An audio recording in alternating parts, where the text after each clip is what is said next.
हाल ही में दुर्गोत्सव के दौरान बांग्लादेश में कुमिल्ला और नोआखाली सहित विभिन्न स्थानों पर बदमाशों द्वारा दुर्गा की मूर्तियों, राम ठाकुर मंदिरों और विभिन्न पूजा मंडपों को तोड़ दिया गया है। इसके अलावा विभिन्न हिंदू मंदिरों को तहस नहस किया गया है।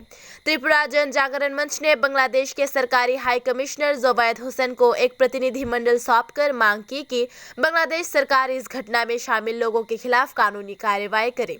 इस अवसर पर मीडिया से बात करते हुए त्रिपुरा जन जागरण मंच के अध्यक्ष नकुल दास ने कहा, जिस तरह से हिंदू, मुसलमान, बौद्ध, ईसाइयों ने हिंदू अल्पसंख्यकों पर हुए हमले के विरोध में सड़कों पर उतरे, वे उनकी एकजुटता व्यक्त करता है। बांग्लादेश सरकार को उन्होंने मांग की कि हमले को अंजाम देने वालों के खिलाफ सख्त कार्रवाई करे। उन्होंने ये भी कामना की कि बांग्लादेश इस तथ्य के मद्देनजर गैर सांप्रदायिकता का एक उदाहरण साबित करे कि बांग्लादेश ने 30 लाख बंगालियों के बलिदान के माध्यम से स्वतंत्रता प्राप्त की थी। এই দুর্গা পূজার গত অষ্টমী দিন থেকে কুমিল্লা, নোয়াখালী, চট্টগ্রাম, রংপুর বিভিন্ন জায়গায় বাংলাদেশের ব্যাপক অংশের মধ্যে দুর্গা মূর্তি ভাঙচুর, মন্দির ভাঙচুর, সেই মানুষকে ভয়ভীতি, সন্ত্রাস এক তাণ্ডব সৃষ্টি করছে সারা বাংলাদেশের মধ্যে, যেটা আমাদের কাছে খুবই দুর্ভাগ্যজনক।